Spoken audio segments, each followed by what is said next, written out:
Halo,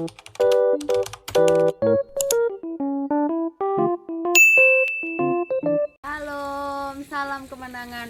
Saya Dewi Abraham. Senang sekali hari ini saya menjumpai saudara. Saya akan sharing firman Tuhan yang diambil dari 1 Raja-Raja 19 ayat yang keempat. Demikian firman Tuhan. Tetapi ia sendiri masuk ke padang gurun sehari perjalanan jauhnya, lalu duduk di bawah sebuah pohon arar. Kemudian ia ingin mati, katanya, "Cukuplah itu sekarang ya Tuhan, ambillah nyawaku, sebab aku ini tidak lebih baik daripada nenek moyangku." Judul firman Tuhan hari ini adalah frustasi. Frustasi adalah satu kondisi hati karena apa yang diharapkan tidak menjadi kenyataan, atau mengalami kekecewaan yang hebat, mengalami masalah yang berat, bisa membuat seseorang mengalami fase yang namanya frustasi. Kita akan belajar dari seorang hamba Tuhan yang namanya adalah Elia. Dari kisah ini kita belajar, sehebat apapun pelayanan yang kita lakukan, kita ini masih manusia biasa, masih punya kelemahan. Pelajaran yang kedua, seberat apapun masalah yang kita hadapi, kalau kita lari kepada Tuhan, Tuhan pasti menolong kita. Ada beberapa penyebab seseorang mengalami yang namanya frustasi. Yang pertama, karena kondisi sulit, karena kondisi yang menekan, karena kondisi yang tidak mengenakan yang harus dihadapi. Elia mengalami frustasi karena dia mendapatkan ancaman dari seorang wanita yang namanya adalah Isabel. Wanita itu punya kekuatan. Amsal 14 ayat 1 catat begini, wanita punya kekuatan membangun, punya kekuatan untuk merobohkan. Dan ternyata Elia yang dipakai Tuhan dahsyat, bisa mendatangkan hujan setelah tidak turun hujan selama 3 tahun 6 bulan.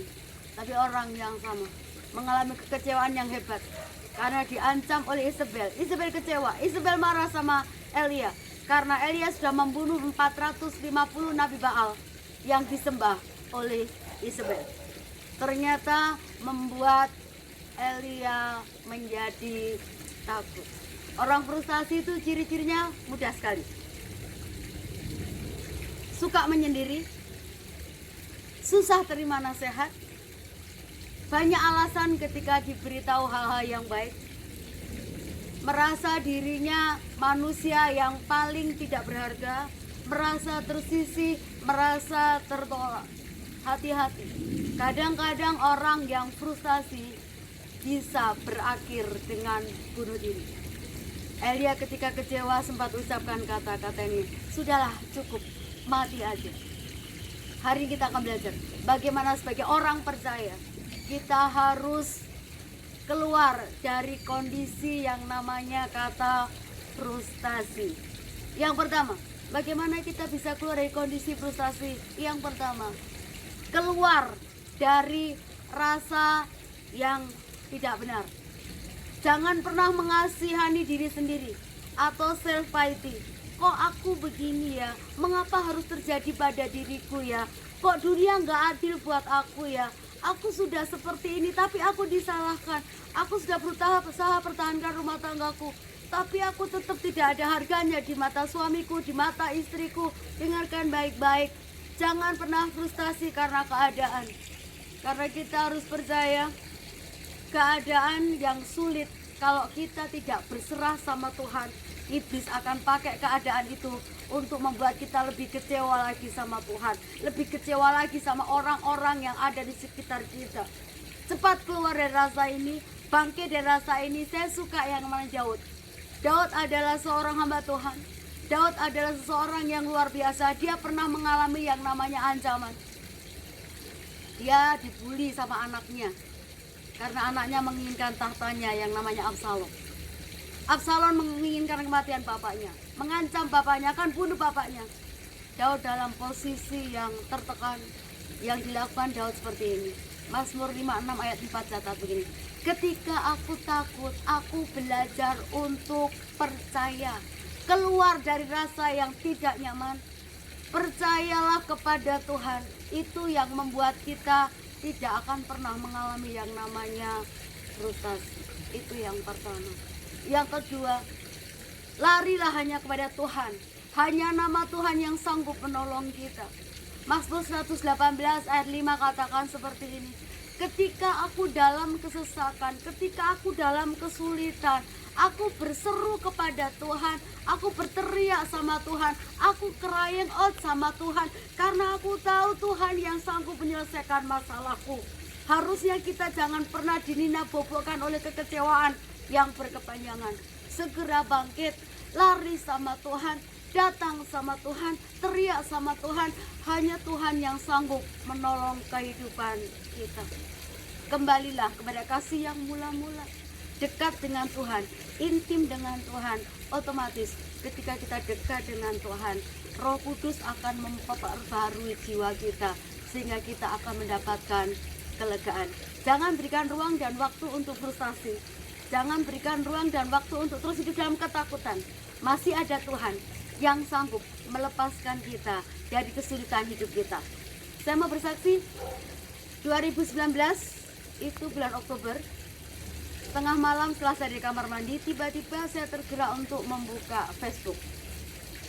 Ketika saya buka Facebook, ada seorang anak muda, seorang wanita tulis Facebook seperti ini. Hidup ini tidak seindah yang kubayangkan. Lebih baik aku mati karena dunia ini tidak adil.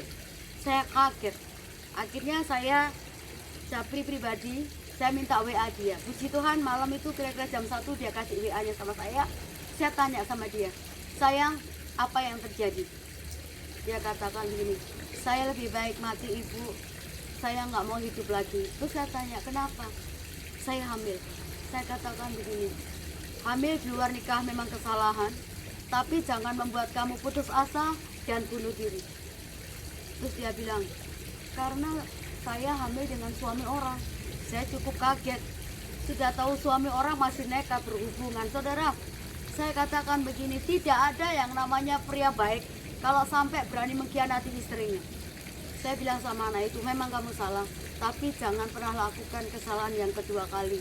Segera bangkit. Dia bilang, lebih saya mati. Saya malu, saya nggak tahu harus bicara bagaimana sama orang tua saya. Saya bilang, tenang, berdoa, minta kekuatan Tuhan supaya Tuhan menolong kamu, orang tua bisa mengerti posisimu. Saya terus mentor dia, kami jadi sahabat yang baik. Saya selalu kuatkan dia, akhirnya dia berani bicara sama keluarganya. Dan bersyukurnya begini, gadis ini mengambil keputusan untuk menjadi single parent, tetap membesarkan anak itu, dan anaknya sudah umur 2 tahun.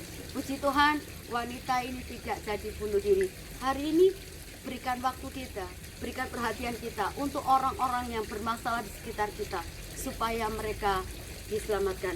Stop frustasi, jangan pernah bunuh diri. Apapun yang terjadi, percaya masih ada Tuhan yang mengasihi hidup kita. Tuhan Yesus memberkati. Salam.